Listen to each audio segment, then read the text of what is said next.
morning. Oh, of course. Hang on. Yes?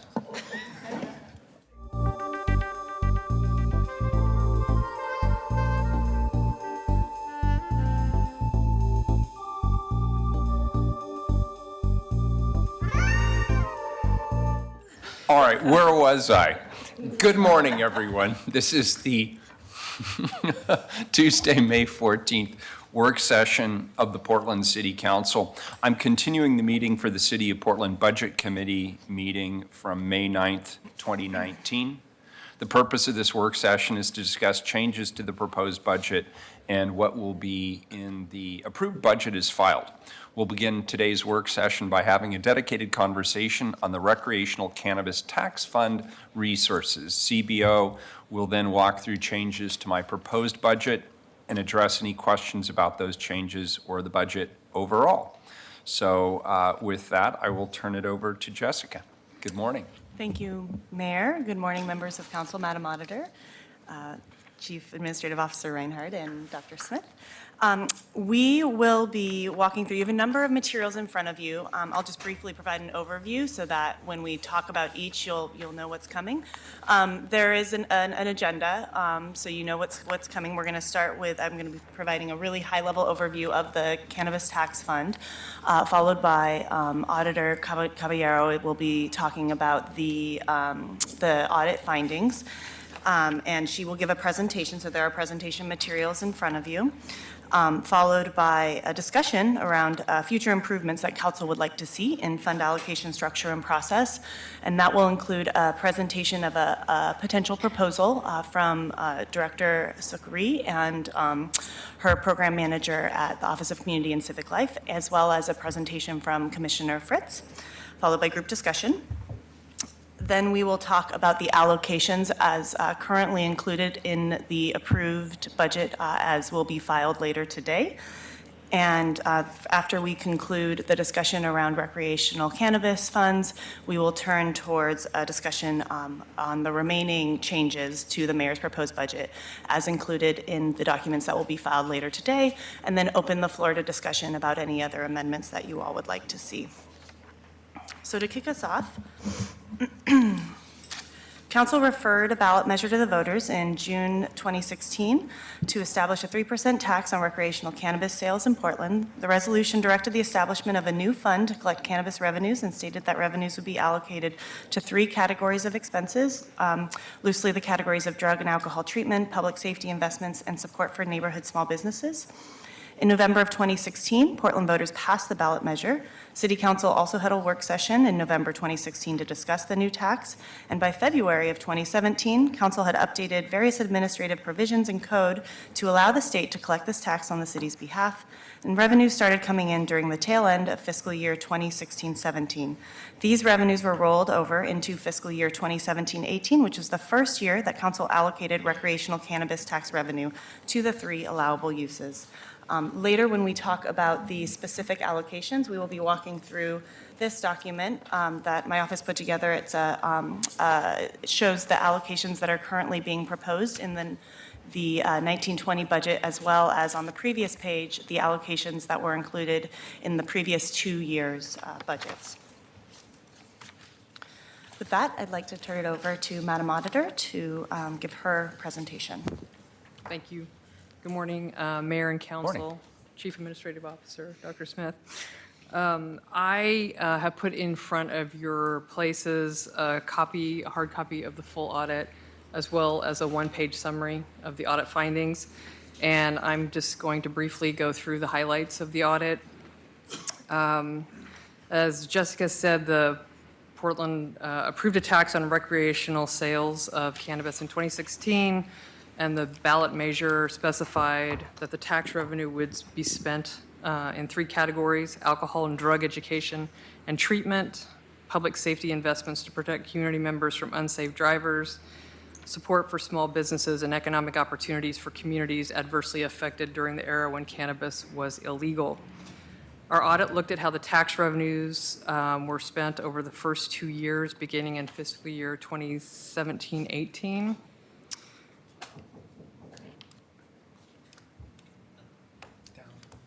I'm doing it down.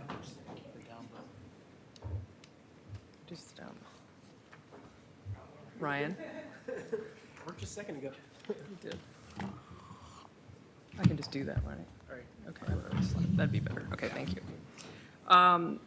We had 3 findings in this audit. The first one was that the use of the tax may not meet the voter's intent, that tax allocations were not transparent and accountable to the public, and that the grants process is unclear. And today I'm going to focus on the first 2 findings because I think they're most pertinent for your hearing today. So the total tax revenue for the first 2 years was $8.2 million, and we found that although the city spent the money within the 3 categories, most went to public safety. The state also taxes cannabis sales, and the city receives funding from that source, which is required to be spent on enforcement of cannabis laws. So the proportion of tax revenue going to public safety is in keeping with the ballot measure, but may not be consistent with expectations of tax proponents who emphasized drug treatment or the benefits that could accrue to those who shouldered the burdens of prohibition.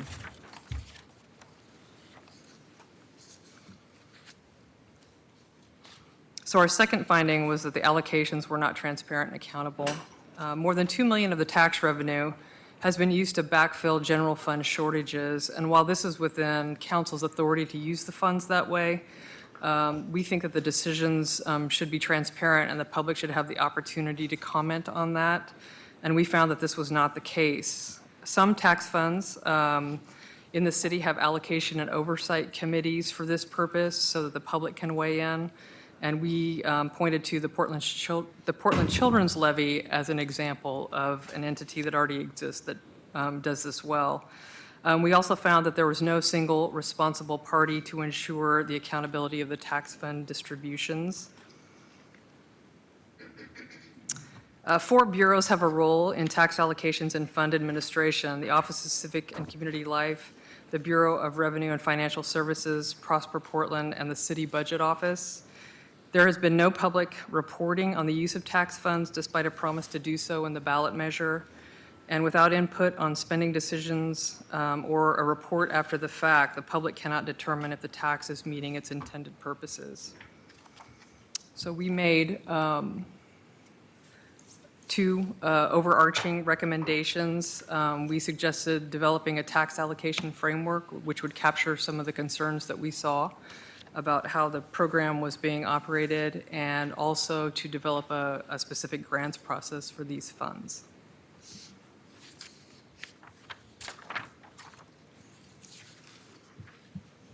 I'm happy to take any questions if you have any.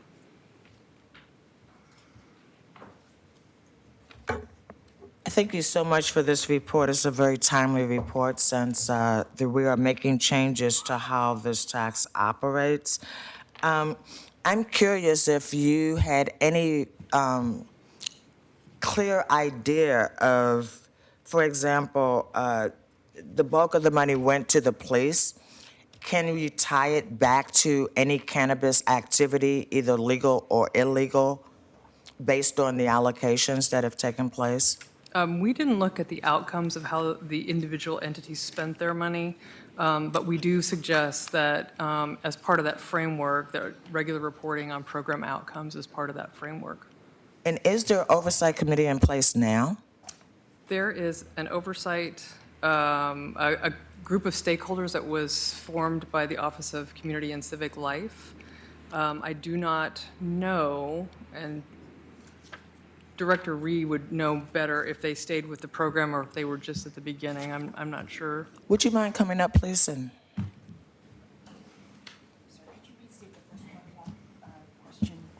I couldn't hear from them. so my question was, is there an oversight committee in place at the moment for the cannabis tax? Not for the tax allocation. There's a cannabis policy oversight team for the cannabis program within the Bureau, but it does not oversee the tax allocation. And so, thank you. I appreciate the recommendation that there actually be an oversight committee. And are you recommending that the oversight committee would reflect the voters will. So there would be people who have been negatively impacted by cannabis law, that there would be public safety training around DUI and what it looks like around people who are impaired by cannabis. What do you see as the oversight committee moving forward?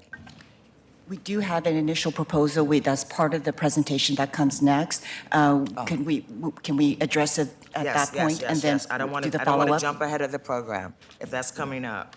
I guess my biggest concern is there doesn't seem to be a focus on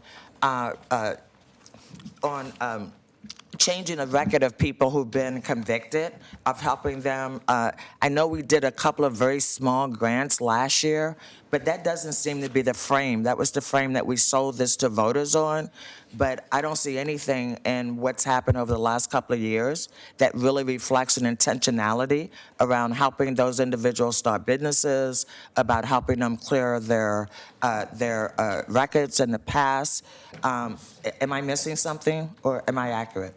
You know, the audit points out the proportions that the funding was spent, and those all fell within what was promised to the voters. And I think it's a policy choice for council and possibly the oversight committee that if they don't think that those proportions reflect what was promised to the voters, that would be in your realm of decision-making to change that. Thank you. We can speak to maybe during our portion of the grants that went out for record expungement and small business development, but that was the smallest part of the distribution of the tax allocation, but we can Yeah. speak to that at our portion. Clearly, the supermajority went to law enforcement, but there doesn't seem to be a tie to cannabis at all. Thank you. Commissioner Daly. Auditor, I want to thank you for this audit. Thank you for the audit. You've highlighted some of my concerns. The biggest issue that I've had is with the allocation to the police. And while you have explained that the way those dollars were spent were within our rights, there wasn't just a lack of transparency with the public, there was a lack of transparency with the council. At no point was I informed when making that decision that those grant dollars would supplant general fund dollars in the traffic division and be used elsewhere in the Bureau. And I think similar to Commissioner Hardesty, I want to see that these dollars go to mitigating impacts related to cannabis, whether that is the disproportionate impact on communities of color, of our failed war on drugs, or if it's the need for increased traffic enforcement because we have a new legal intoxicant. That came to light. I've raised the issue with the Bureau, I've raised the issue with the Mayor's office, and once again, I see in this budget no increase in traffic enforcement despite these dollars. So I just want to go on public record saying that I am very unhappy with this. I do not support it. And it's just unacceptable going forward as we allocate these dollars. Thank you. I also want to just clarify that we certainly did have a grants committee that overseed the tiny portion of the cannabis tax that Civic Life was able to distribute. It hasn't been a year yet since those grants went out, so of course we don't have reporting back from the grantees. The issue is reporting, my issue or concern is reporting from the bureaus, so PBOT and the Police Bureau. Thank you. I don't know if it would be helpful to have the police, before we get into the rest of the agenda, come and tell us how they use those dollars. Since the chief is here, Chief, would you mind? I see her nodding her head yes. I think she'd like to. Welcome, Chief.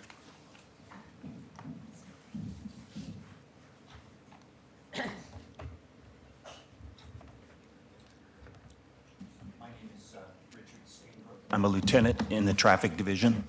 Greetings. Thanks for being here. And the question was how we use the funds that are allotted to the traffic division? Yes, for the cannabis tax, how those funds are allocated within the Police Bureau? Yeah, these funds have allowed the traffic division to deliver driver safety education, community engagement, and traffic enforcement efforts, which are in line with Division Zero program. Some of the things that we've done is provided safe driver education as far as driving as alternatives to tickets. We've also got a program that deals with immigrant communities.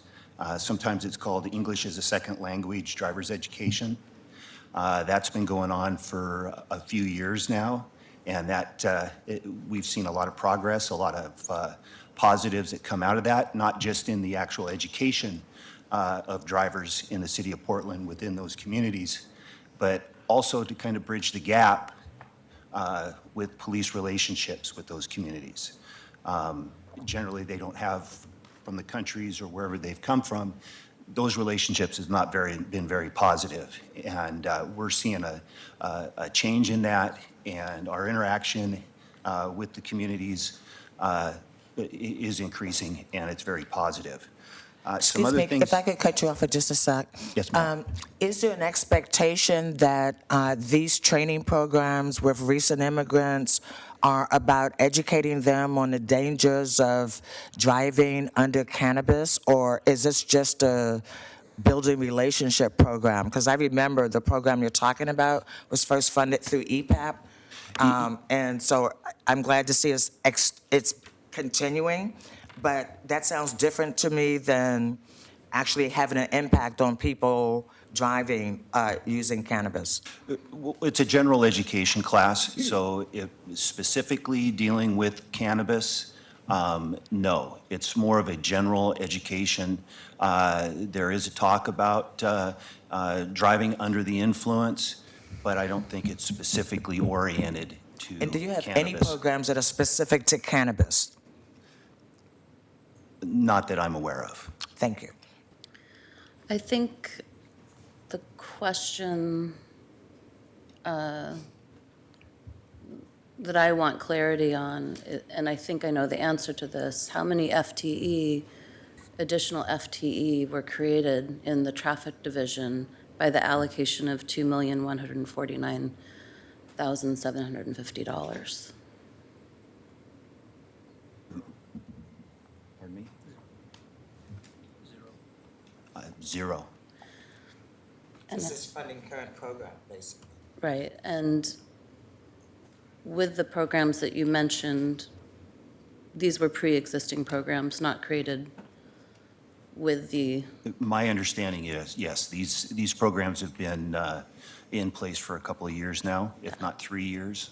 and I wouldn't expect you to know this off the top of your head, but it would be useful to know if we are reaching more individuals because there's increased funding. Again, I think I know the answer.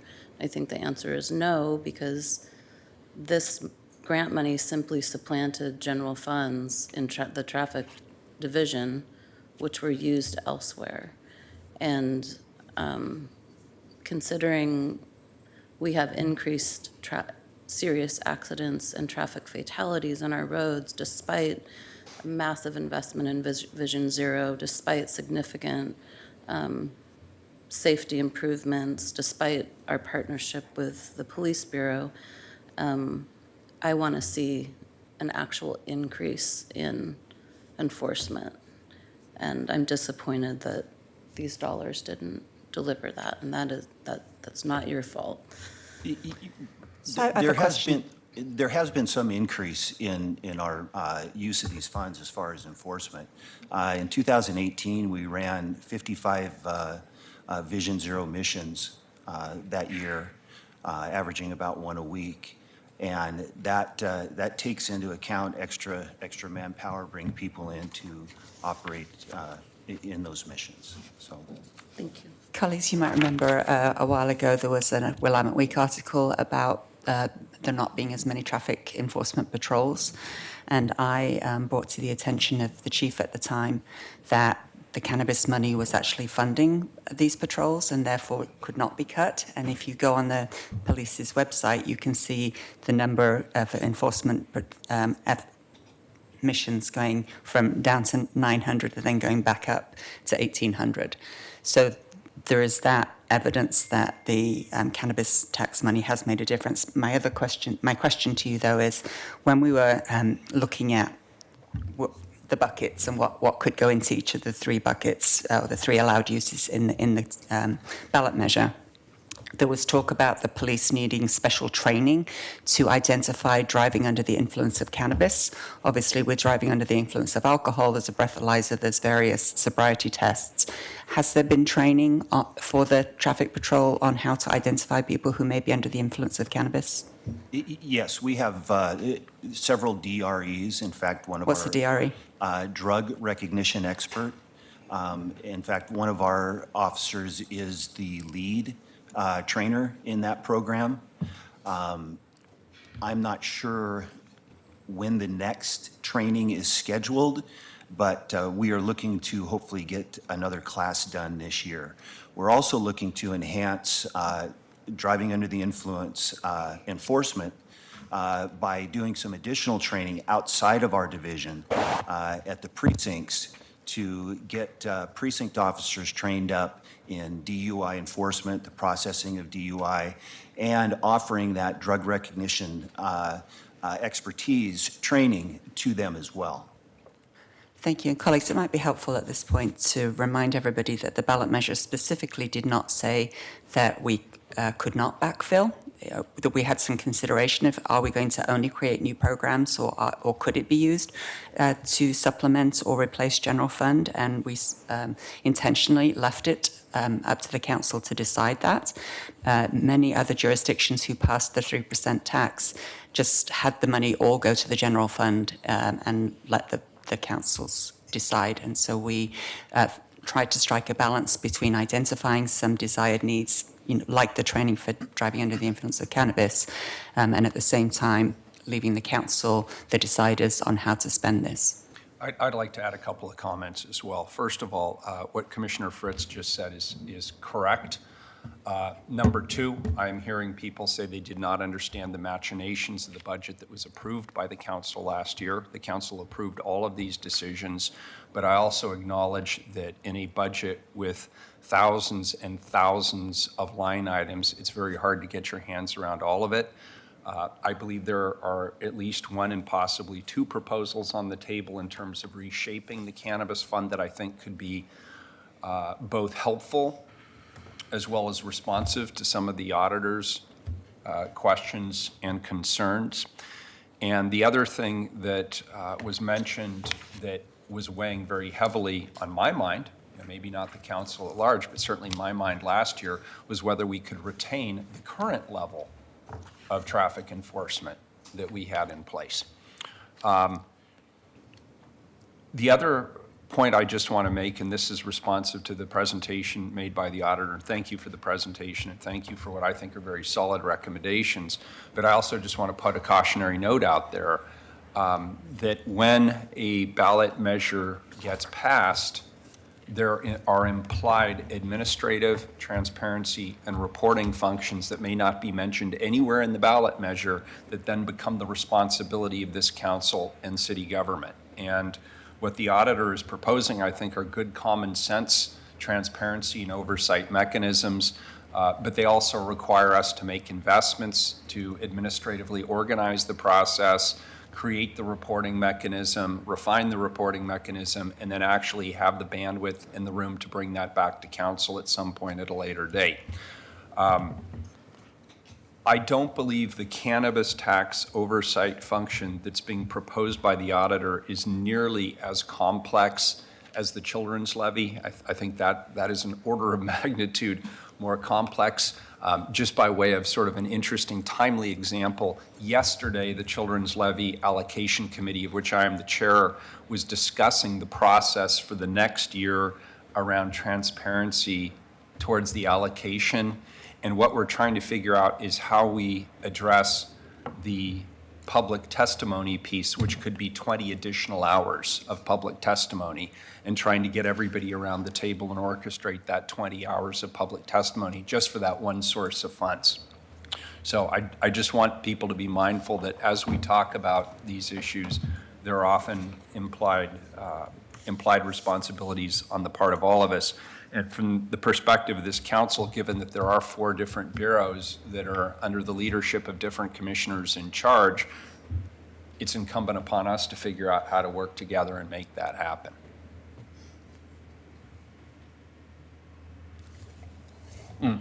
One other thing. Since we are moving to the program offer format, I think it'll make it easier for the council in the future to be able to see some of these specific machinations. So I have one final question about the enforcements. I forget what you call it when you do the special stops to see if somebody is impaired. What's the percentage that's paid for by cannabis tax and the percentage that's paid for by other grants that you received? I know that we just voted to support several grants that would help you actually do those enforcement actions. So I'm just curious, what's the, and if you don't know, that's fine, but you don't look like the budget guy, I right? don't know what the percentage of allocation. No worry, I bet the budget guy's sitting next to you because he's got a tie on. Yeah, my name is Bob Duggan, Business Operations Manager. We can get back to you with that specifically. We do have a number of grants. One of them is the Driving Under the Influence grant, which is federal money that's provided through the state of Oregon. Thank you. That's what I want to be clear about, right? Because we can't just say the cannabis tax is actually helping us to have better road safety, because I know there are federal grants or other opportunities, and so it would be good for this council to be able to know just what is that percentage of those dollars that are really being impacted by this tax. We can put together a summary and provide that to council. Thank you.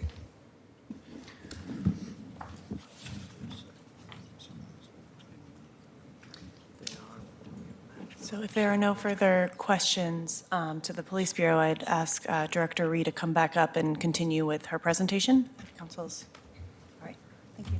Thank you very much. Thank you. Appreciate it. Thank you.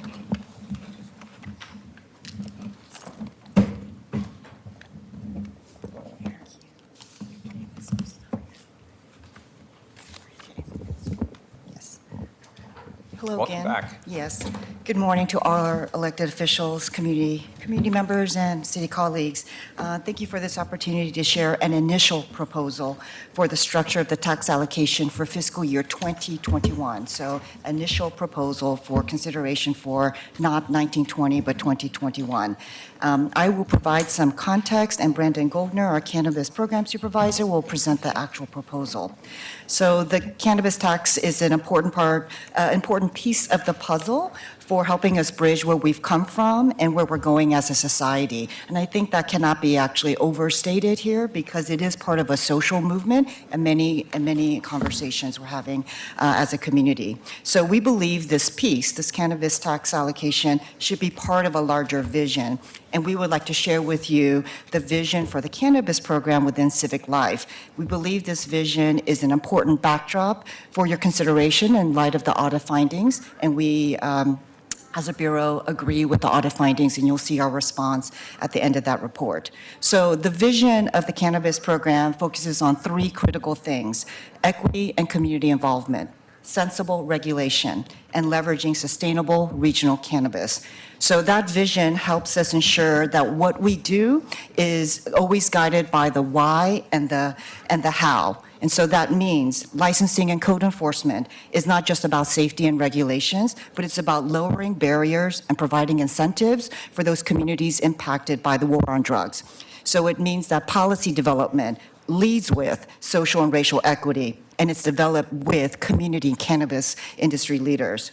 It means that we work with other bureaus, such as Development Services and Fire and Rescue, to streamline city processes to support a new sector of the economy, saving businesses time, headaches, and money.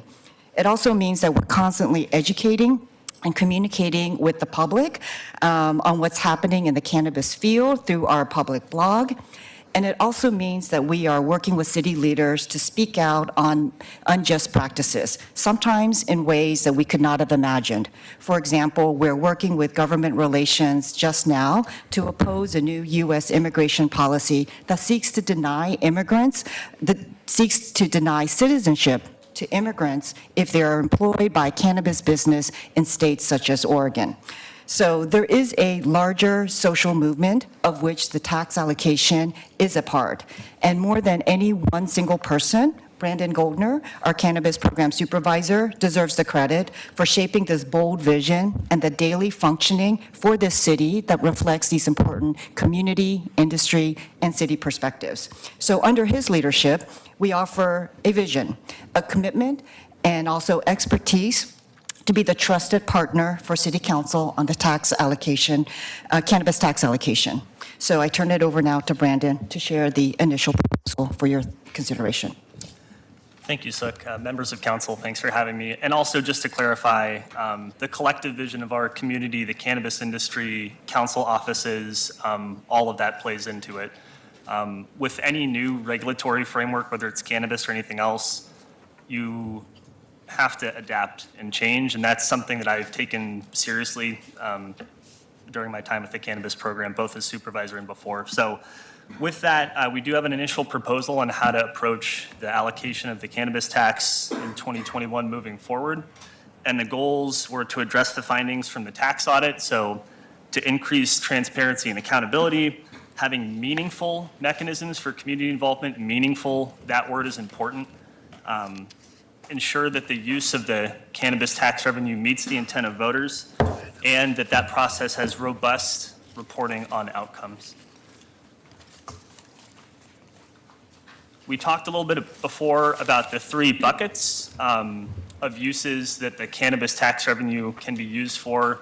And so the shorthand I'm using for that is the racial and social justice aspect of it, the drug and alcohol rehabilitation and education portion, and the safe driving and street infrastructure. I won't repeat the exact language, but that's in that sub-bullet. Can I ask you a question? Yes. So you're using the term safe driving. The ballot measure language is public safety. Why are you narrowing it?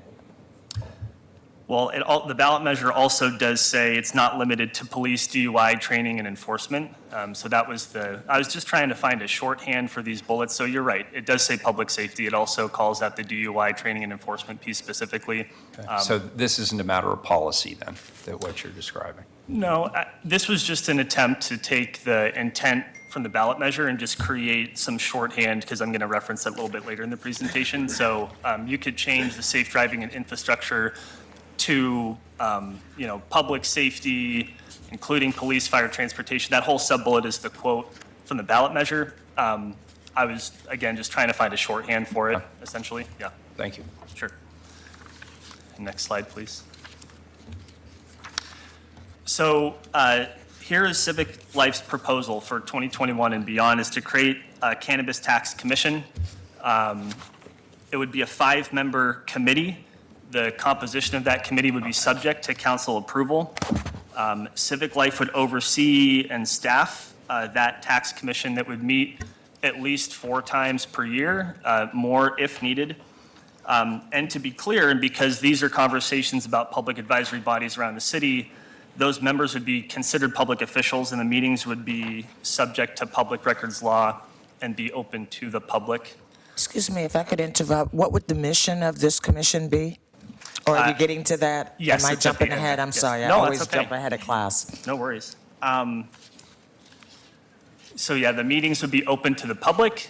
I would have a public comment period, and the information for those meetings would be found at portlandoregon.gov/cannabis tax. We created that website a few months ago and also developed a report to try to summarize the history of Portland's cannabis tax from the creation of the ballot measure through today, so that folks had a place where they could go and find information about it in a more centralized way, because as we talked about earlier, it's been difficult for members of the public and even city staff to learn about the decision-making behind this tax. We wanted to make that as easy as possible. So the concept here would be to have the information at that URL, which is pretty easy to remember, the portlandoregon.gov/cannabis tax.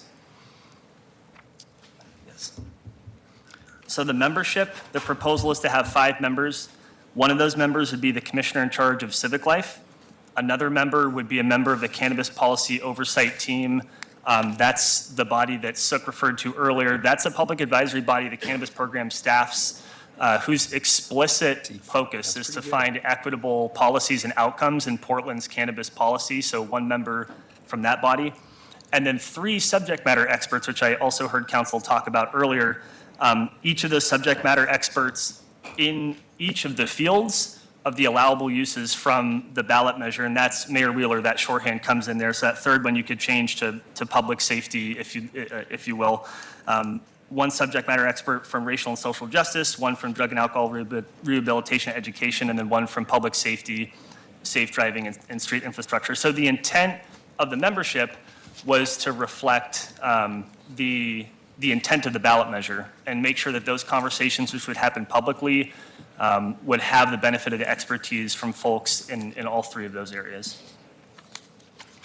So the goal of this commission would be to request information from bureaus, from programs, from organizations that would request this tax revenue, so that when they're asking for revenue, they can say, here is why we think this need needs to be met. Here is the data that we're using to support our argument, and then that commission can make an informed decision with the benefit of public comment and with transparency before they make those decisions, and that commission would hear back from those programs, from those organizations about, did the revenue meet the intent when you said that you were going to be using that revenue for a particular purpose? What are the specific metrics that you're using to prove that that outcome was met? So both before the decisions are made and after the decisions are made, they'd be reporting back to this body. And this commission would then recommend to Portland City Council on how to use that allocation. So the final approval would still come from City Council, but this would just develop a mechanism by which these decisions could be more transparent, more robust, and more public.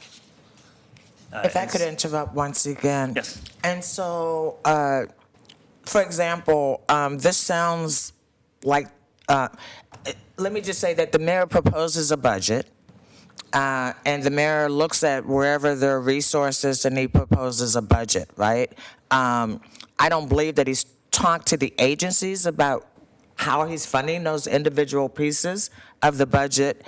So I'm wondering how you would have influence on the mayor's proposed budget prior to the mayor's proposed budget being released. Now, I'm not trying to speak for the mayor, but I think that's how that process works, right? So he's not out there saying, would you like some marijuana tax, right, from somebody, right? He's actually putting a budget together. Right. So it sounds like, yes, please. Sure. So in listening back to the council discussion back in 2016 when the ballot measure language was being developed, there was talk about there ought to be some process outside of the normal budget process for this specific tax revenue. So that's what this commission, that's the intent that commission is trying to meet.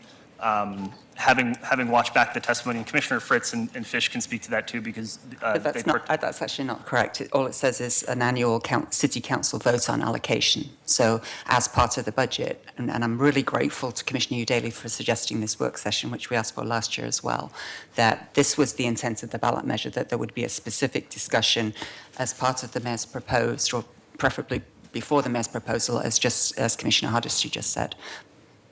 Thank you. To give you an analogous example, the children's levy, they come to the city council and they ask us to either give a thumbs up or a thumbs down to their entire allocation. It's not an opportunity for us to reallocate the funds that have already been allocated.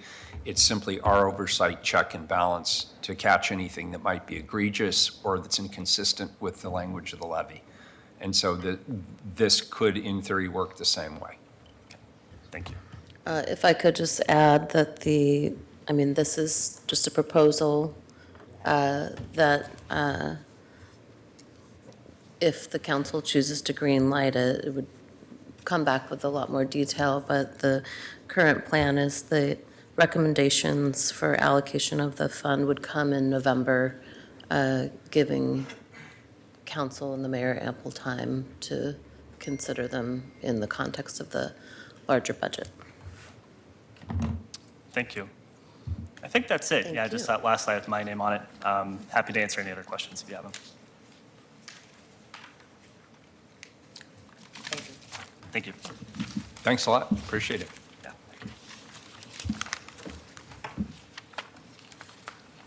Yeah. So now Commissioner Fritz will offer some thoughts as well. And colleagues, I've passed around a one-pager, and I actually have not one but two proposals for us consideration, because I appreciate that we're having this kind of brainstorming session. And I want to start by thanking retired City Attorney Ben Walters, who helped craft the ballot measure. And I think every single one of the words in the ballot measure was extremely important, which is why I keep the voters pamphlet in my office and refer to it on a not weekly basis, but quite often, because it's really important that we do what we said we were going to do and keep our promises to the voters. And we specifically did not put in an oversight committee into this fund because it was intended to supplement some of the general fund budget that was already happening. As a reminder, again, it was passed in 2016 when we were starting to see a downturn, a slowing of the economy, and we knew that some really important functions might get cut. So in the first year, we funded the service coordination team with using cannabis money and the drug and alcohol treatment program. In a subsequent budget, that started getting funded with general fund, and more then went to the traffic enforcement.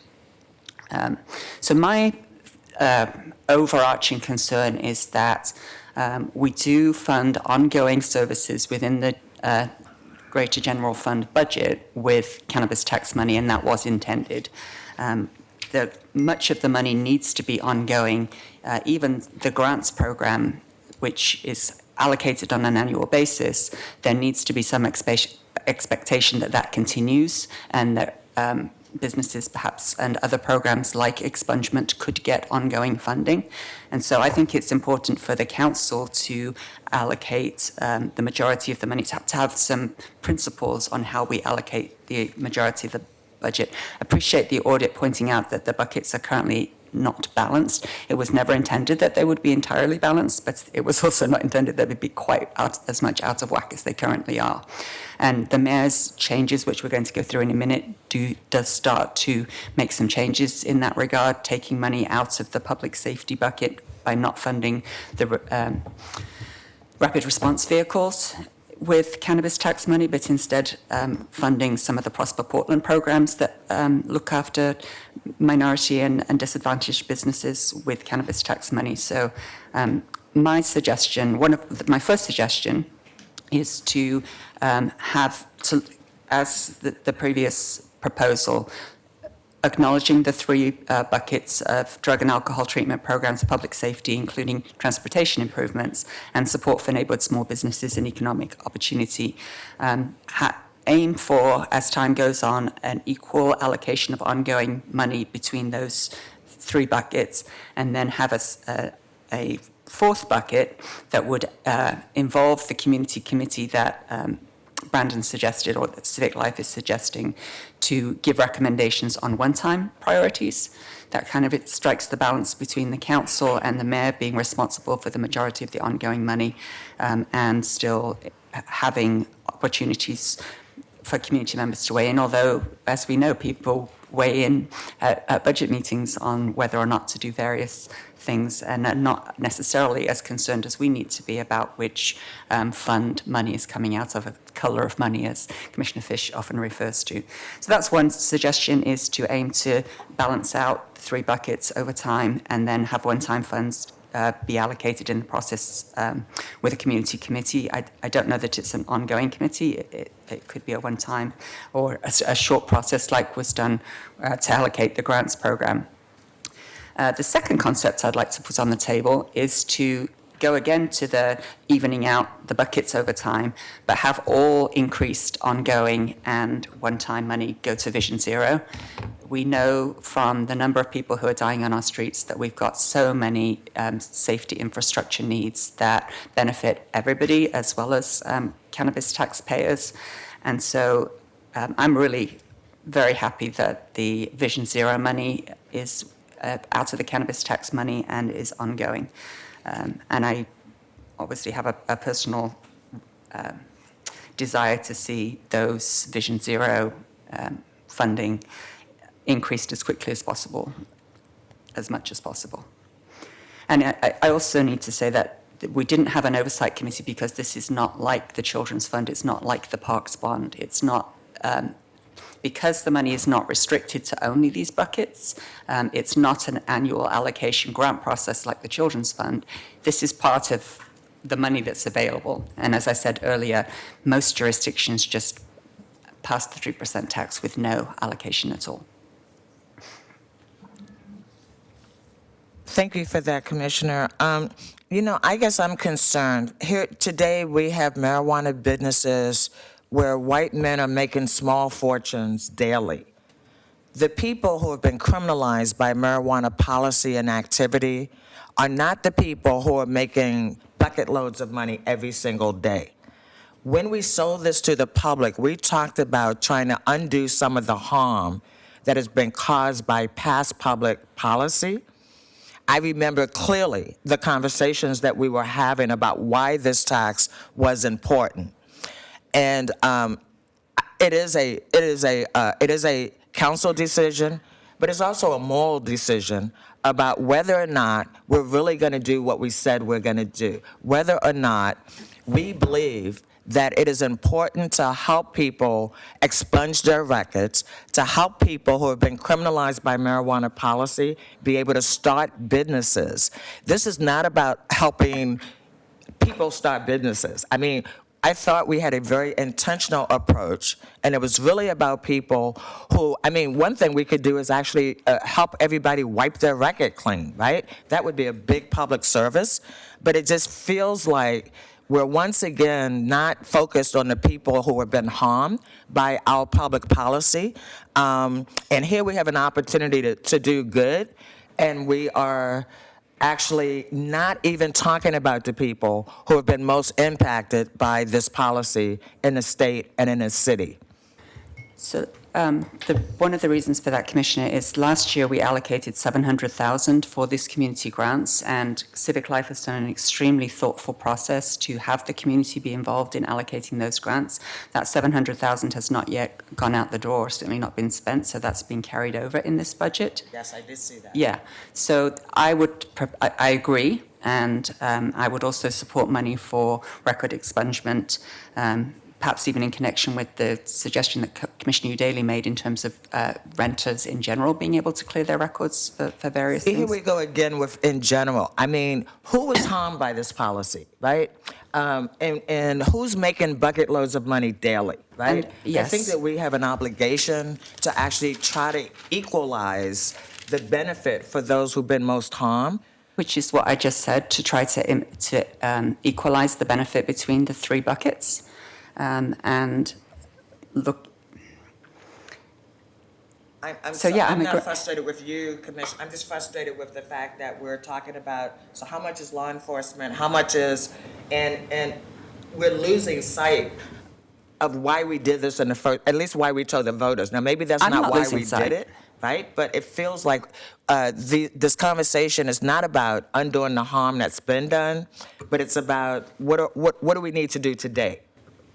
and that's And what the I'm sorry, I'm not mad. 700,000 I'm has just been doing. frustrated because, I'm frustrated over the last couple of years when you see 75% of these funds have gone to law enforcement. And as far as I know, only 2 grants went out to owners of cannabis shops, and both of those were around $40,000. And so the disconnect is $4 million for police and $40,000 for 2 individual companies who are African-American owned and are people who have been impacted by poor public policy around marijuana, right? So that's what's been out. You're telling me 700,000 more is going, and I believe that. But I guess the question is, this is a policy values conversation, I believe. If I could weigh in on that, I absolutely agree with Commissioner Hardesty that a more significant portion of these funds needs to go into the racial/social justice bucket, and I and my staff and Civic Life have been very committed to remediation. So I assure you that more than the 2 grants that went to the minority-owned cannabis businesses have funded efforts along those lines. So the point of our proposal is to really kind of address the lack of transparency and accountability that we currently have with the overall fund. We're not suggesting that money wouldn't go to the police bureau, wouldn't go to transportation.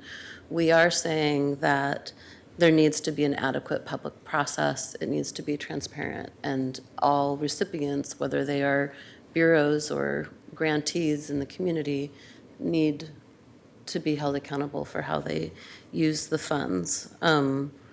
It's very helpful to have Commissioner Fritz here reminding us of what we promised the voters. I think the words I'm struggling with are supplement versus supplant. I really assumed, and I think a lot of people assumed, that we'd have an increase in enforcement, not simply a supplementation of general funds within the Bureau. We have half the number of officers in traffic enforcement division that we had, I think, 10 years ago.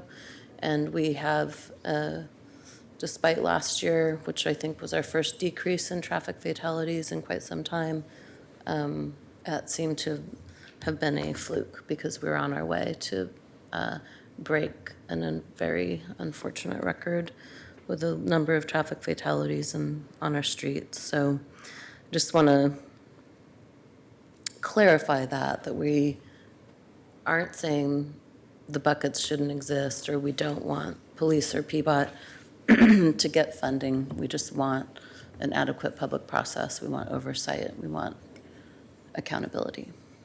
And I definitely support that. And I do want to celebrate the fact that the Vision Zero money is all new money. There was zero money in Vision Zero before we allocated cannabis tax. So although the police have needed to backfill with some of their money, for Vision Zero, it's all new, and I'm really happy about that. With my suggestion, what I was thinking of would be that the Bureau, that anybody who received money the previous year would need to report at the end of January, when the budgets are submitted by the bureaus, what they've done with it, what the outcomes are. Obviously, it's so new that there hasn't been that reporting, but annual reports were in the ballot measure. And then, so that would be submitted at the end of January. There could be a community process, say, in March, to look at when we have the forecast of how much money is going to be available this year, both ongoing and one time. And then that's when I think not 4 times a year, but a focused process of community input into how do we allocate the money, how do we maybe balance or get the buckets back into balance. And then that would then inform the mayor as he or she in the future perhaps is looking to allocate general fund as well. But it would be very difficult, I think, for a commission to look at the cannabis funds by themselves, not knowing what else is going on in the rest of the budget. Yeah, that's a really good point. And first of all, I don't want to shut down a good conversation. We have another work session scheduled on this. Is that correct?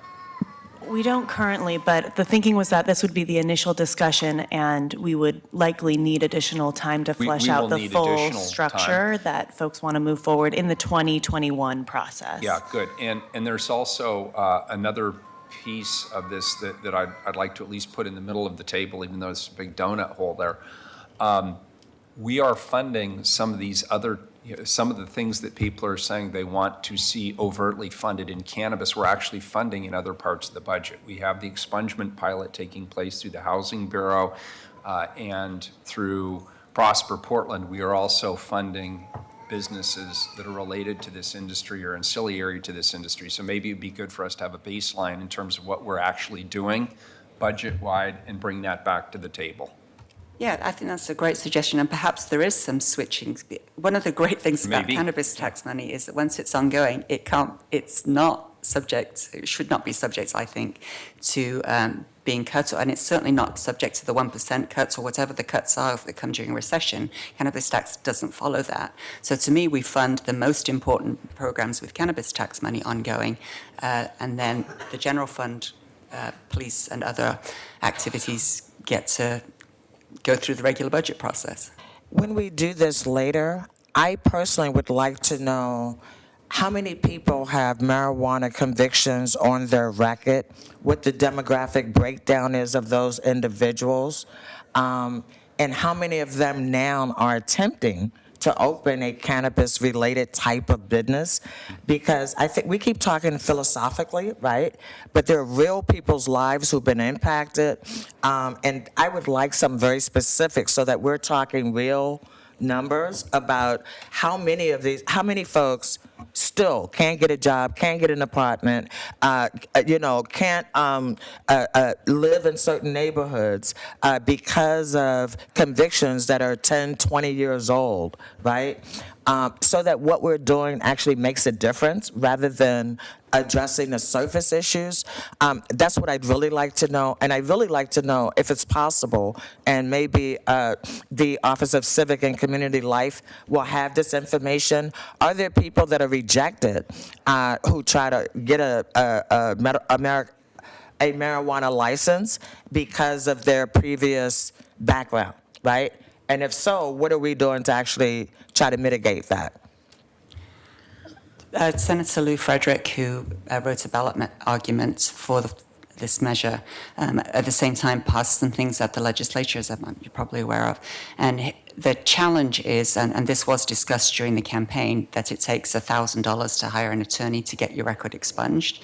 And so that was the intent of some of this social and racial justice money, to be able to do that. You might remember I did Project Clean Slate a few years back, and we had people flying in from all over the country who couldn't get driver's license and couldn't get a job and couldn't rent an apartment because of these old convictions that they had on their record. So I know how real this is, and I know how it impacts families long term.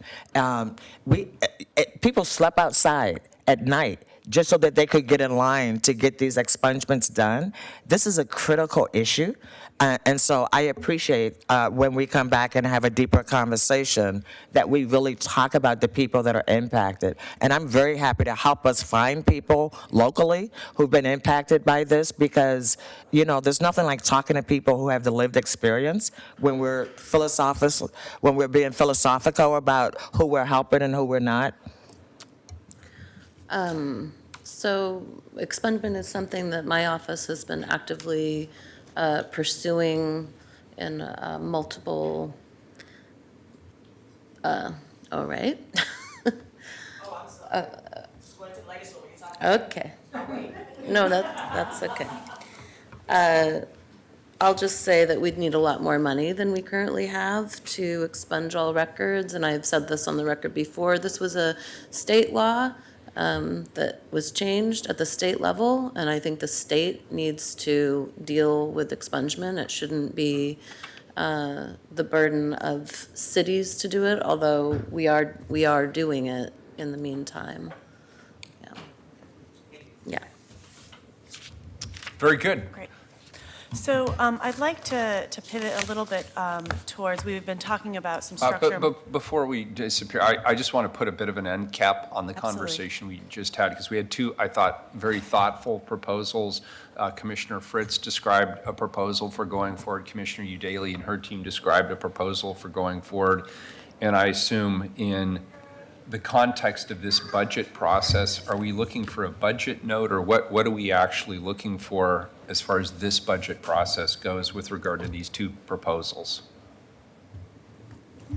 Since it's so late, I'm wondering if there's a budget note that just says we're going to develop a process for next year. Commissioner Daly and I can have some conversations about what that way forward is. I mean, there's a lot of interest in this issue, and we have been hoping to have this conversation for a long time. Great. But for this year, I mean, to the extent that you could look it through your budget in the time before next week to see, are there some things that could be switched around, like the RRVs that you just did? I would appreciate that. And there's elements of both that I think are very compelling. Yeah, As I said I earlier, think there might be a I mix think and they're match. responsive to the auditor's questions as well. Yeah, Good. I mean, we'll continue the conversations, but my intent was a budget note to bring our proposal forward. Good. I want to thank you both for bringing these. I can tell there was a lot of thought that went into these, and I'm really appreciative of it. I think they both moved the ball forward substantially, so thanks for that effort. Sorry. And yay that we have $4.4 million of money from something that people choose to buy and that we can put to good uses, because we'd have a huge hole if we put all of this to other Indeed, yes, uses. definitely. Great, thank you. Sorry, Director. No, absolutely. And so just to fully close the loop on the Cannabis Fund discussions, I did want to walk through what is currently included in the approved budget as it will be filed. Jessica, and could so- I impose on you to pull that just a little closer? Yeah, absolutely. Thanks a lot. So I'm going to walk you all through this document. It has a gray chart, gray lines on it, and this is the allocations as currently included in the approved budget as it will be filed later today. So you'll see at the top, there's the revenue summary. There is estimated beginning fund balance, which is a result of revenue coming in over anticipated in the current year. Program carryover, these are resources that were allocated in prior years but not spent. Then an estimate of revenue that will come in next year totaling $4.4 million. And a little bit of interest income as well. So the box below, you'll see expenditures. Commissioner, do you need? We'll get you the Yeah, I'm not copy sure that what you're looking for. document we're supposed to use. Which document are you looking at? It's a landscape version. It says recreational cannabis Yeah. tax allocations. Okay. Yes. Good, all right, good. Sorry, I thought we shifted gears. Okay, I'm not the only one. Yeah, not quite. We are still talking about the allocations for the cannabis tax fund. Okay, thank you. For this coming year. So the expenditures have been broken up into one-time and ongoing, and you see a total on the far right. We see the Police Bureau, DUI training and Vision Zero traffic enforcement, which was a topic of discussion earlier today, receives an ongoing allocation of approximately $2.2 million. Transportation Vision Zero receives an ongoing allocation of approximately $1.65 million. Additionally, the approved budget has $350,000, and that's for the street light infill on outer Southeast Stark. And so, Commissioner, we are looking at this document, it's landscape, it's the cannabis allocations for this fiscal year, or for 1920. Additionally, there's a new allocation for the Housing Bureau for drug and alcohol treatment. This is related to permanent supportive housing needs totaling $500,000. There are a handful of allocations to Prosper Portland. There's a new allocation to support the IBRN, or the Neighborhood Prosperity Business Support Program, totaling $194,000. There is also $100,000 for Mercatus, My People's Market, and that is a new request.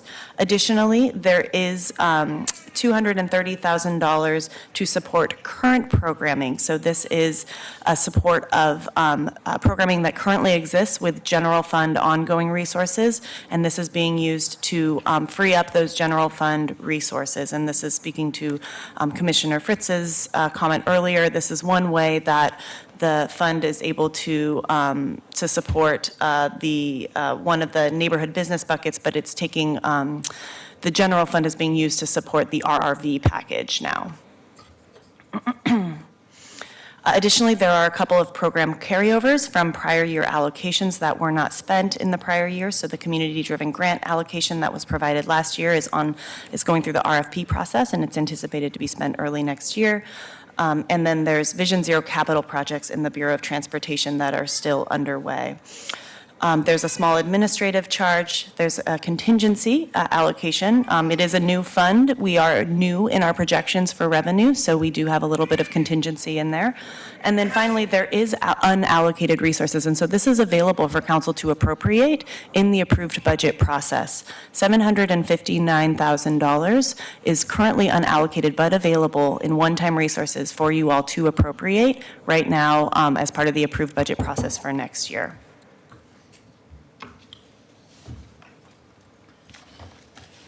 Any reason why we have so much unallocated cannabis tax dollars? Because more people buyed more stuff, and so we got more money. Late projection increase.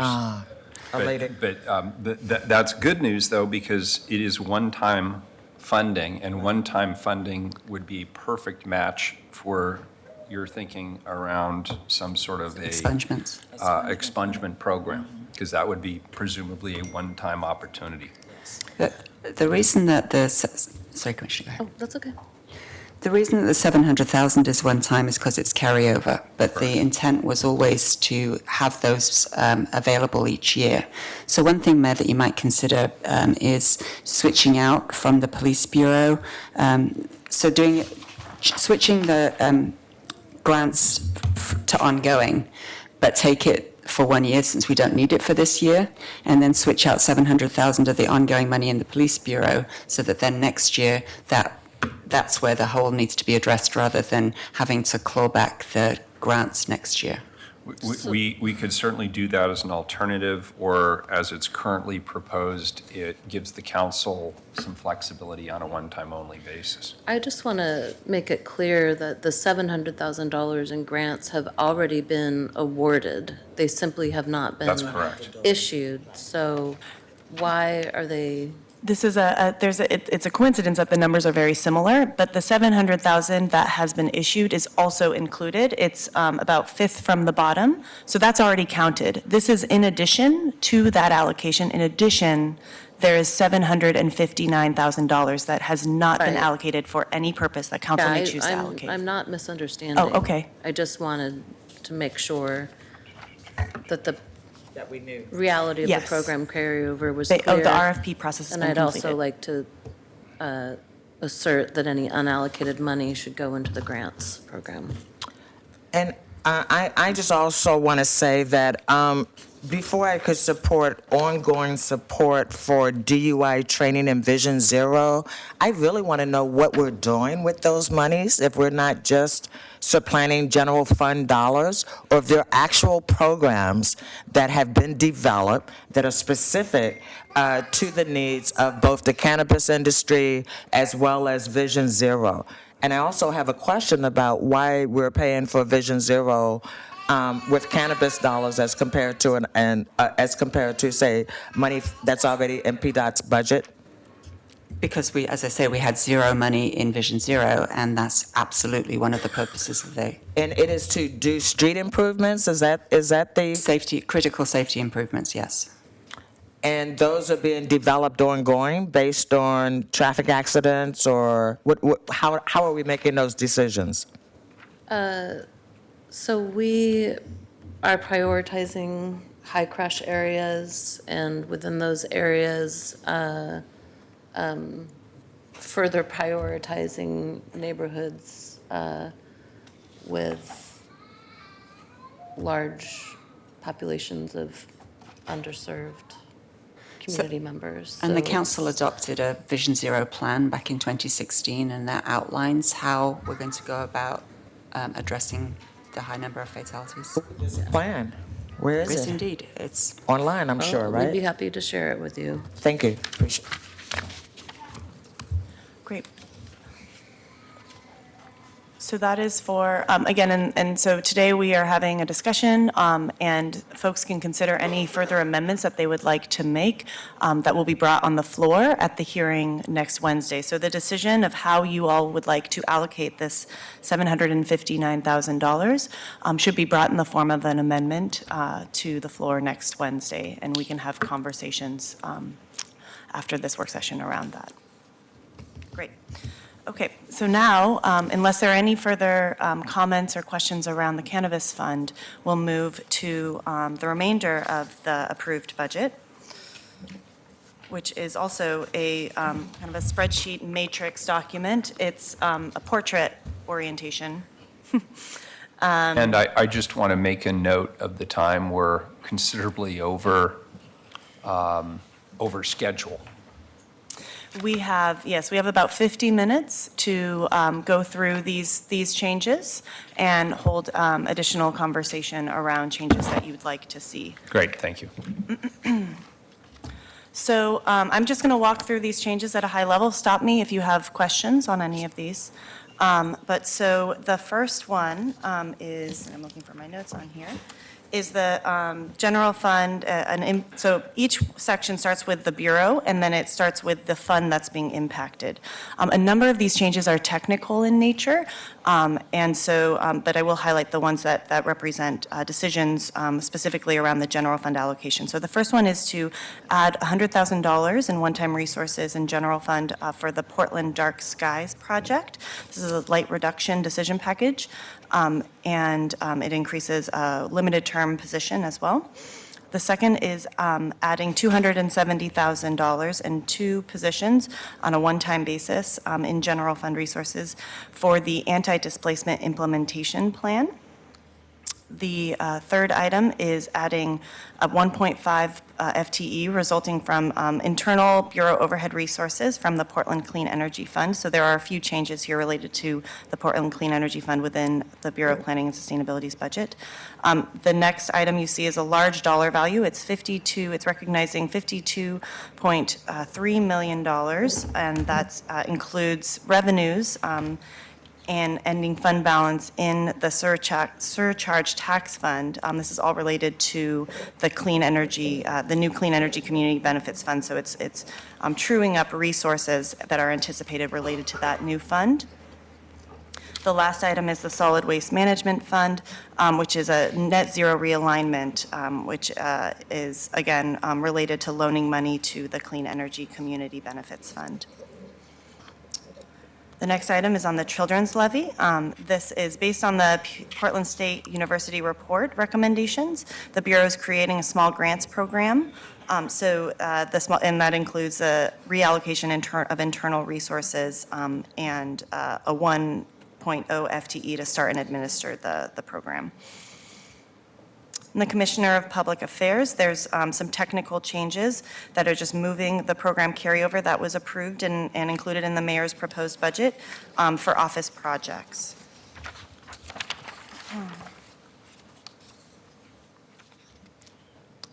Let's see, this is in the funds and debt management, which is sort of our central fund management location. So this is where our contingency is housed. You can see that we have reduced unrestricted contingency by an amount of $142,000, and that was to fund the health and wellness position in the Portland Fire and Rescue Bureau. This is reducing it on a one-time basis. We also reduced the unrestricted contingency by $250,000 to fund census costs in the Office of Community and Civic Life. And that's also on a one-time basis. And then there was a technical true-up, which was reducing contingency by $100,000. This was actually included in the mayor's proposed, but there was a system issue that made it so it didn't show up in our tables, so we have to have it show up in the tables. But that's for the Parks Foundation package. There were also increases to contingency, $93,571 in ongoing resources related to a true-up of the of Prosper Portland's Neighborhood Prosperity Initiative District. And then also as a source to fund some of these other items was you all had voted in the spring bump to reduce the amount of carryover for the SCBA, the breathing apparatus, by $642,000. So that also went into contingency and is supporting some of the other packages that you're seeing in general fund one time. Also in sort of our central funds management, there was an increase in beginning fund balance in the grants fund. This is a technical process that we do every year to make sure that we are ending the year in balance. It's a short-term loan that we produce. Next, in the Office of Management and Finance, we increased interagency revenues from the Bureau of Planning and Sustainability for services related to the Clean Energy Fund and for the Central East Side Enhanced Service District. So this is a business improvement district on the Central East Side that has recently been enhanced.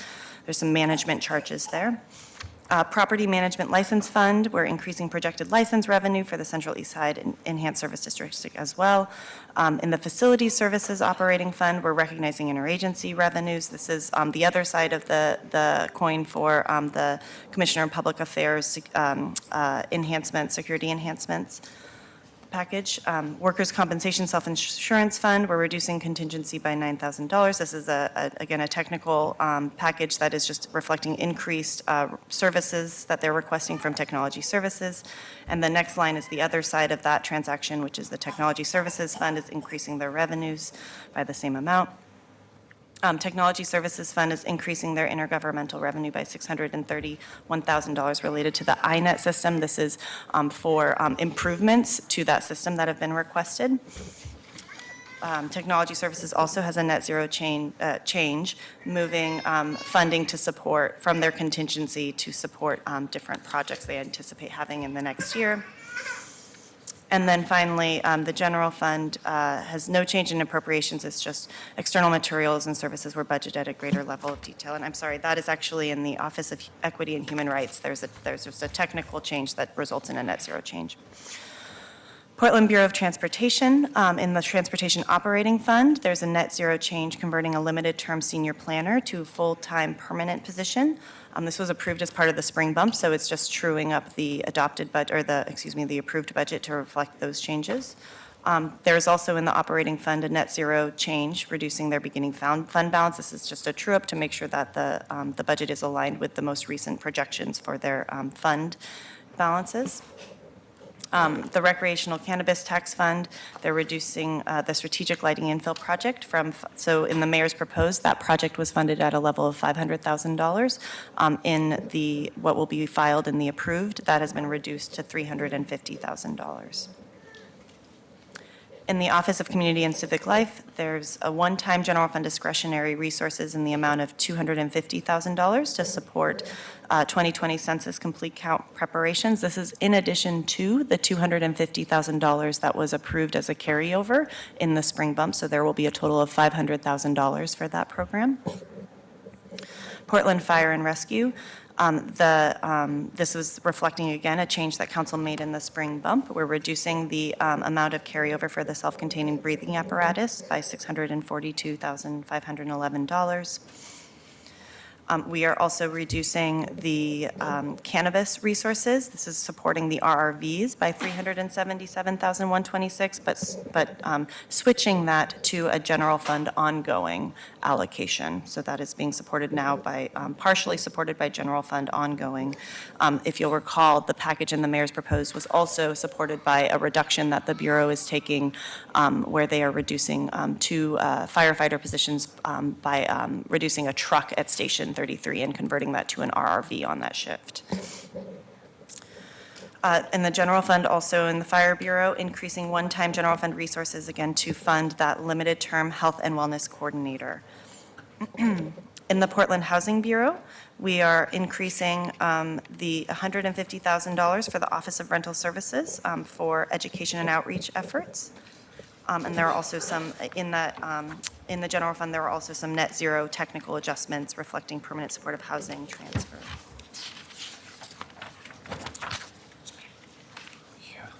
We are now on page 4 of 6 at the top in the Portland Housing Bureau.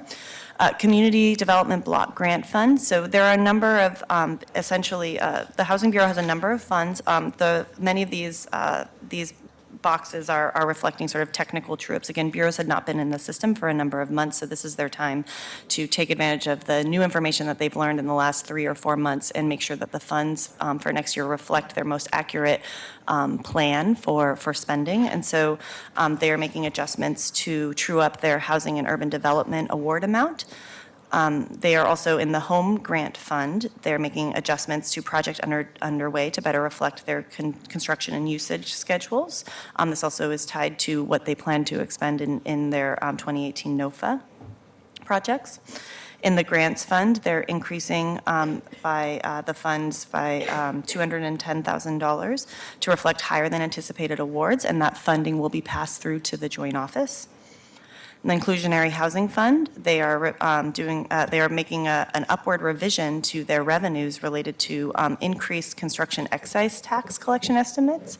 And they're including the programming of 2018 NOFA projects and bond projects as well in this true-up. In the Tax Increment Financing Fund, the TIF fund, reimbursement fund, there are a number of adjustments, and this is typical, that they're making to sort of true up the balances in relation to projects that are currently underway. And there's a list of the projects that have true ups there in that cell. In the Housing Capital Fund, there's a large decrease that is actually a result of the different delivery model that the Bureau is pursuing related to the state-approved change, whereby we no longer have to be the owner of the projects. We can, under the bond, we can take bond resources and now send those resources to third-party developers to develop those funds. And so a number of those resources are being transferred into the Affordable Housing Development Fund for an upcoming NOFA. Now at the top of page 5, in the Housing Investment Fund, short-term rental resources are being transferred to the Affordable Housing Development Fund to provide interim funding for bond programming totaling $2.8 million, and there's also some other changes in that fund, technical changes as well. The Housing Property Fund reductions are primarily a result of moving the acquisition and capital costs for the Ellington apartment, so again, a technical change in order to be compliant with accounting principles. Moving on to the Parks Bureau. In the Capital Improvement Fund, there's a technical change. They are making a coordinator position that was previously funded by 25% SDC revenue is now a general fund funded position. Director Kennard, in the interest of saving time, are you required under state budget law to read all of these? So on the ones that are not. just technical Sure. amendments, could we just rely on council members to inform themselves on these technical amendments and then come back to you if there's any further questions or discussions? We trust that you got those right. Okay. And we would have no basis based on the information provided to question you. So I would suggest we do that. There are a number of adds and subtractions from the original proposed, and so I would suggest you concentrate on those. Fantastic, we'll do that. If that's all right with my That colleagues. sounds like a Okay, great great. approach. So then, I mean, most of that remaining page 5 is technical. There is $100,000 that you see related to general fund discretionary. This is for the Portland Parks Foundation, but as I mentioned, this was actually included in the mayor's proposed, but it was left out of one of the tables, so we have to notice it as being part of the tables. How is the restoring the planters in the transit mall being funded? So that was a part of the mayor's proposed budget, but there's no resources. I think there is currently a discussion underway around whether or not that will be completed and how it would be completed within existing resources. Has not been fully determined yet. Thank you. I want to just state for the record, it is exceptionally important to me that that be funded, that that be done. It must be somebody's responsibility and it must be funded.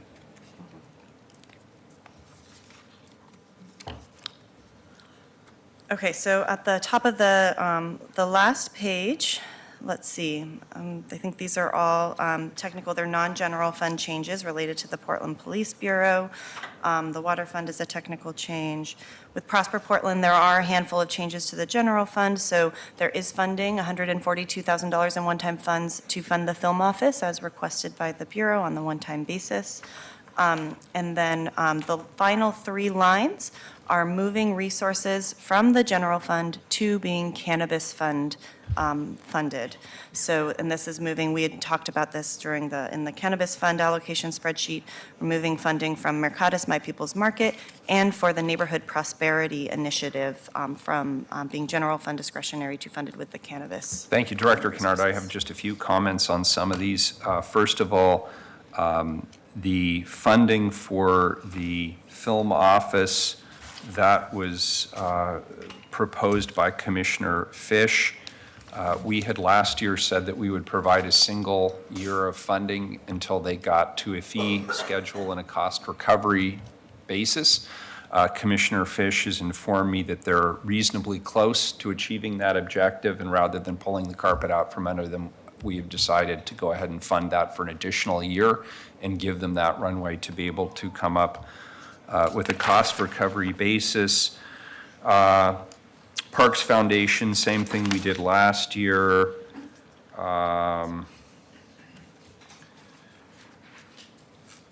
Commissioner Udaly felt it was very important that we come up on the census number. We were able to accommodate that, so we've done that. I felt it was important, based on the work session that we had, to fund the health and wellness coordinator in the Fire Bureau, and we may have had other additional conversations about that elsewhere, but I thought it was important for us to fund that particular program. I rejected the Cal reduction proposal on the rapid response vehicles. Those are in Southeast Portland predominantly, but also Northeast Portland, and I felt that removing that emergency response would not only be detrimental to the emergency response rate in East Portland. We also heard testimony in a prior work session from the Fire Bureau that if we do any form of street response, the RRVs is going to be a critical infrastructural component of that, and so I wanted to put that back in. I want to thank Commissioner Udaly for the anti-displacement pilot. Currently, there are a number of anti-displacement efforts that are taking place in different bureaus, and it is important that we bring these strategies together, so they'll be brought together under the Bureau of Planning and Sustainability, and we will have a focused, multifaceted approach to addressing displacement, and that will include everything from transit investment, zoning code changes, to addressing housing needs and costs. And I would put this under the subcategory of thwarting our commission form of government and the fragmentation of these services. They really need to be thought about holistically, and I want to applaud Commissioner Udaly and her staff for working hard on this and bringing this forward as a package that I could support in the proposed. Thank you, Mayor. So one final thing I want to highlight for you, and then we'll open it up to discussion. With regard to budget notes, there is one new budget note as filed in the approved, and that is on the bottom of page 3, and it is titled Operations and Maintenance Funding Sustainability, and it's related to Portland Parks and Recreation. The Bureau is directed to work with the City Budget Office to develop upcoming financial sustainability plan, a mechanism that allows the Bureau to better plan for the amount of general fund available for operations and maintenance over the next 5 years. I'm not going to read the full text in the interest of time, but I wanted to make sure that you were aware of that change. Thank you so much. I also want to say that, as the new kid on the block, I had some revisions that I've proposed to the mayor's budget. I am happy to see that the mayor's budget has added some things that I was very passionate about, which is the anti-displacement. I certainly appreciate the health and wellness coordinator being funded, because that is a critical position in fire. However, we still have it listed as a limited duration, and it cannot be a limited duration position. It should be a permanent, ongoing FTE. I really appreciate the fact that the census has also been added back in to a significant degree, which is going to help us a lot as we move forward to make sure everyone is counted. I'm very thrilled to see the RRV is not in cannabis, because I couldn't justify why we would be using cannabis tax dollars to pay for a medical quick response. So I'm glad to see that that is also going to be ongoing general fund. I'm concerned that the new business activities of Prosperous Portland are being funded with cannabis funds, with no outreach specifically to communities who've been impacted by cannabis law. If it's just going to be a general fund, and I love the businesses and the work that Prosper Portland is doing, but I'm very concerned that we are once again ghettoizing people based on where we're giving them money, and I don't think that that's appropriate. My biggest disappointment is we still have 54 parks employees who will lose their jobs based on this current proposed budget. And there doesn't seem to be the kind of urgency to protect those employees. Those employees, most of them are recently made full-time with benefits. And it is disappointing to me that we are not doing an all-court press to make that happen. We certainly have the resources in this budget, because as we know, there's significant resources allocated to Portland Police Bureau that they will not be utilizing because they can't. They can't actually hire the number of officers that they need until we actually revise how we do policing in the city of Portland. And I think that's going to be a couple of year process to get back to full strength of the police force. But until then, it is my perspective that the most valuable things that we have, the most valuable resources we have at the city of Portland are our employees. And with all due respect, and since I'm new, I don't know how this process has worked before, so I can use my new position to just say, to me, it's not acceptable for me to just sit back, even though it's not my bureau, and I know that Commissioner Fish has worked his heart out to try to come up with a good resolve. I'm sure the mayor has also worked his heart out to try to do likewise. But I would be remiss if I didn't point out in public, every opportunity I got, that we have a responsibility to take care of our employees. And this appears to be a kind of a slap in the face to some of the hardest working employees that we have. I think that there are things that are in this budget that we really, quite frankly, don't need. And I've said it to the mayor, and everybody else on the council has it. And we don't need to be funding a pilot project for police to wear body cams, because we can't afford it if we were ever going to do it long term. We don't have the resources today, and we won't have it tomorrow for that system. I absolutely believe that we should call defeat on the unarmed police officer program. We have not been able to hire people, and I think that money is better spent supporting employees that we already have, rather than waiting to hire some imaginary people who are still going to be working under the same police union contract. I think that there are things in this budget, like we could put off the Mount Tabor Historic Preservation, $1.1 million for another year.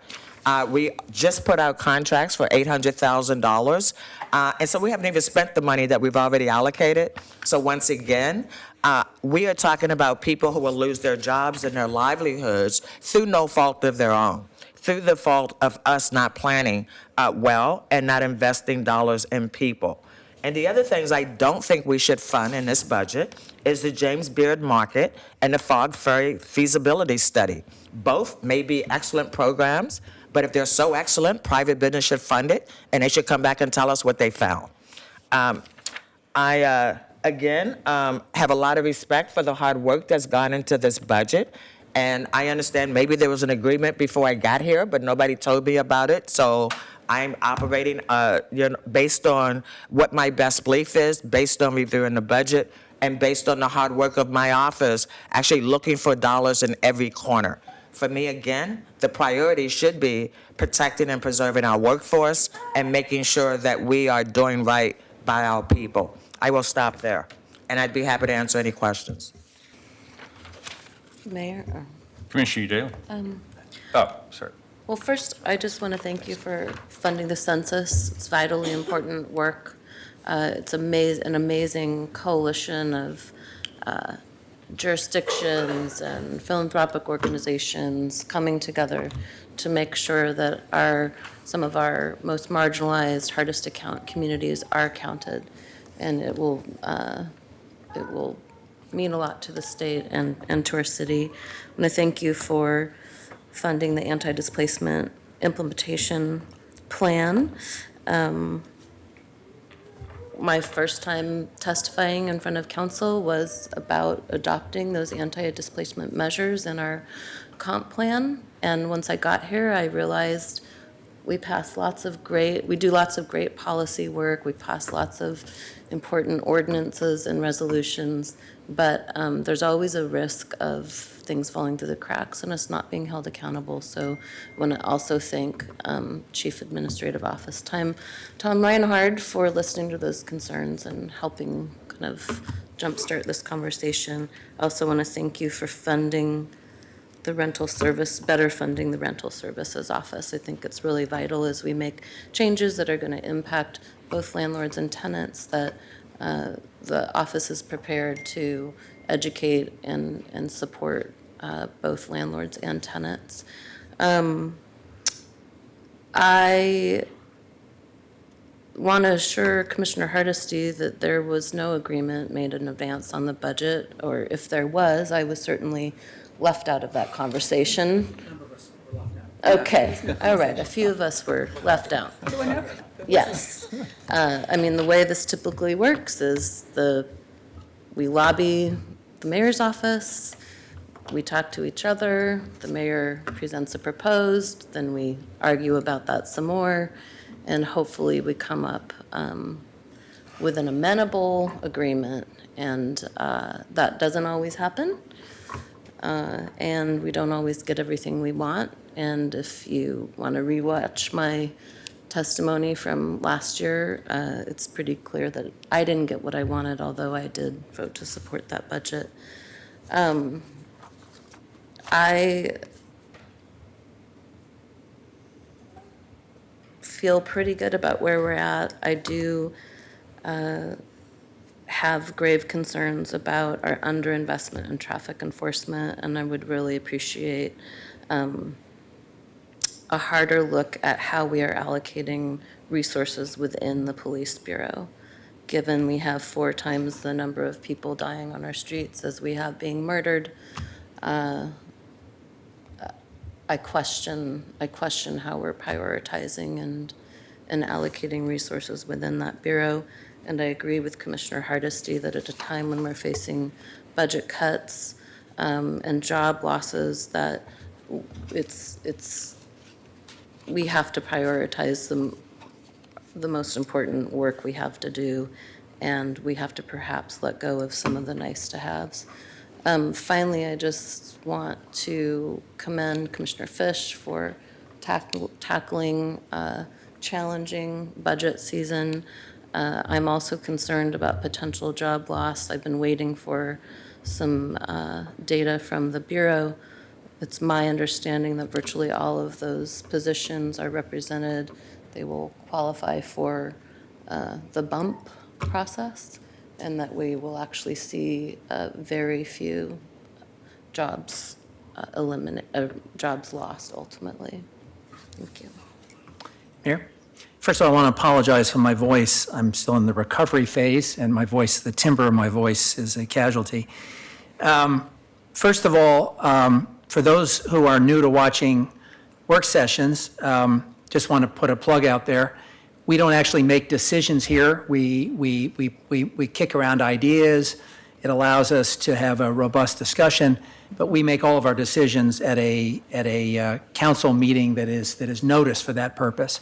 So we don't make budget decisions today, but we do get a chance to make some comments. The second thing is, just to clarify, Mayor, you have, and Jessica has walked us through changes to your proposed budget. And my understanding is you'll be filing that proposed budget this afternoon. By noon is the So that requirement. becomes, in effect, the mayor's mark, and that becomes the budget off of which any amendments would be germane when we come back next Wednesday. So first of all, I hate the cuts that we have proposed to close a $6.3 million gap in parks. It's a structural gap. It's a gap that keeps getting bigger. It's a gap that we can no longer put off.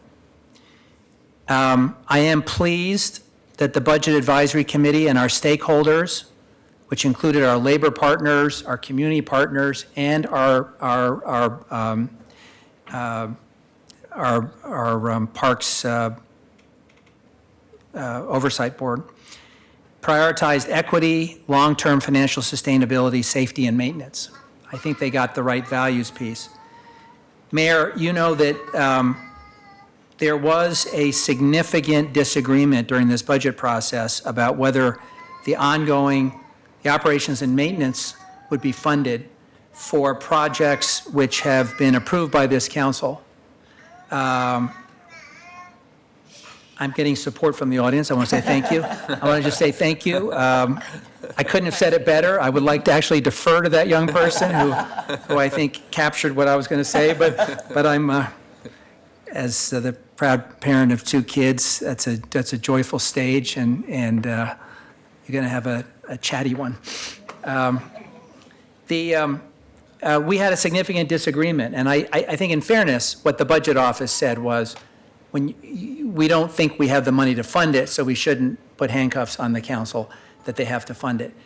What I am pleased, Mayor, is that you have recognized that we actually have to fund O&M when we make capital investments. And it is particularly important when we're making those investments in outer East Portland. And I thought Linda Robinson gave brilliant testimony when she came before us 2 budget sessions ago. And she really made the case for not just fulfilling the commitment that we had made as a council, but also pointing out that of the 30-odd projects that were being funded, a majority of them were in places that were underserved. So it was exactly the wrong message to be sending at this time, that we were going to ask the Bureau to take further cuts and thin the soup to provide equity to people that deserve it. And Commissioner Fritz, to her great credit, over the last 5 years, really pushed that equity agenda in Outer East, and is largely responsible for spending a windfall in systems development charge resources. Color money only can be used on capital expenditures in Outer East. So, Mayor, thank you for fully funding that O&M. We had a little back and forth on what the number was. There's a great tradition of that. That's what the budget note essentially says, is we're going to continue the great tradition of arguing over what that number is. But thank you for funding it and keeping faith with what a prior council said was bedrock policy, which is when we build new capital assets in parks, the O&M follows. In addition, thank you for fully funding our transition work. No one, and particularly not a freshly minted commissioner in charge of the Parks Bureau, wants to preside over layoffs. And we will, in fact, as Commissioner Daly alluded to, do everything we can to make sure that people's rights in terms of bumping and other opportunities are honored. And we will try to eliminate as many layoffs as possible. No one could possibly choose to come into a new bureau with that hand. And we can argue about other policy choices and whether there is or isn't resources to close that gap. But we're trying to do this work in a thoughtful and in respectful way. And Mayor, thank you for fully funding the transition work that we've asked for.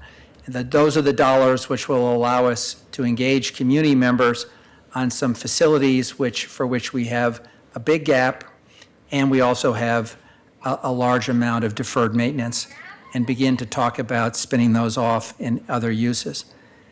Thank you also for reinvesting in the Portland Film Office for another year. This is a big windfall for the city. The Film Office provides concierge service and helps films get all kinds of permits and other things they need. And at a time when states like Georgia are shooting themselves in the foot with public policy decisions which are going to drive film out of their territory, we want to be as welcoming as possible. So thank you for reinstating the Film Office. We think we're close to having it to a fee-based service, but we need another year to get it right. I believe very strongly in beginning the policy work around dark skies, and it essentially says that we're going to be a leader, as we are in many areas, in assessing what we need to do with our downtown office buildings so that we don't have birds dying needlessly because they're disoriented because of all the lights that are on, particularly in the evening. So we think this is an important project. It has broad support in the environmental movement. And then I mentioned it earlier, but I'll just say that since the only budget note that you've added is, I'm getting more shout outs from the audience. Keep it coming. No, I'm getting more love. I'm getting more love from the audience. So the only budget note that we've added is, in fact, the one that sets up a policy framework for how we decide what is the actual amount of O&M going forward. And by the way, colleagues, there may come a time when individually you choose not to support a capital expenditure because you know that O&M follows. And the first colleague that I had who actually did that was Commissioner Novick, who voted against a capital project because he said he didn't think we could afford the O&M. That is, I'm not going to encourage you to do that, particularly in places that are underserved, and particularly when it comes to playgrounds and new parks and the kinds of things that people have waited a long time for.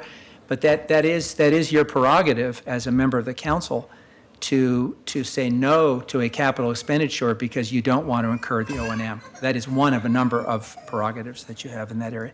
So anyway, Mayor, thank you for the changes you've made and for leading a collaborative budget process. Thank you, Commissioner. And I just wanted to give an update on the PS3s, the non-armed program in the Portland Police Bureau.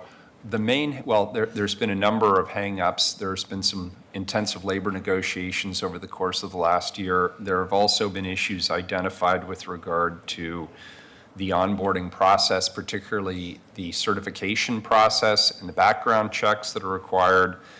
And I am happy to report that we have 9 of the initial applicants who are nearing the end of that background check process. We expect to issue contingent offers soon, and it is my hope that on June 27th, we will all participate in the first hiring ceremony for PS3s in the city of Portland.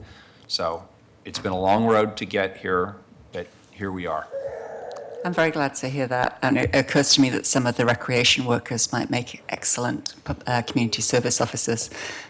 It's for those remaining positions.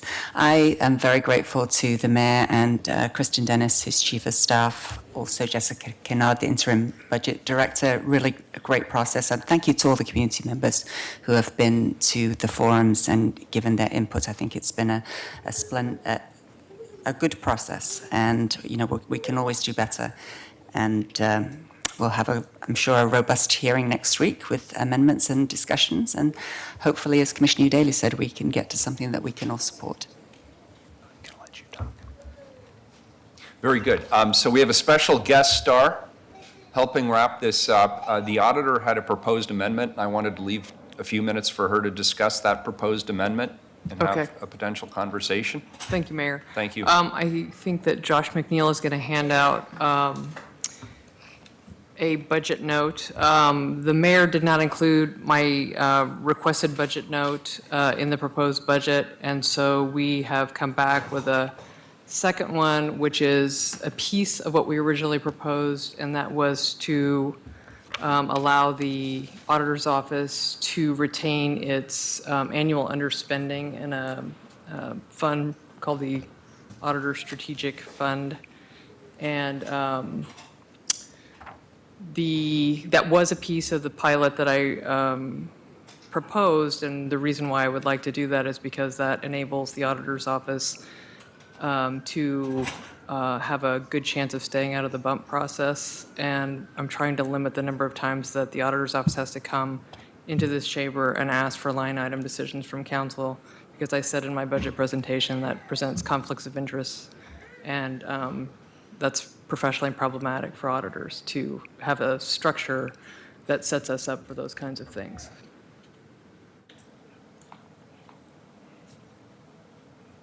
Very good. Any questions, thoughts?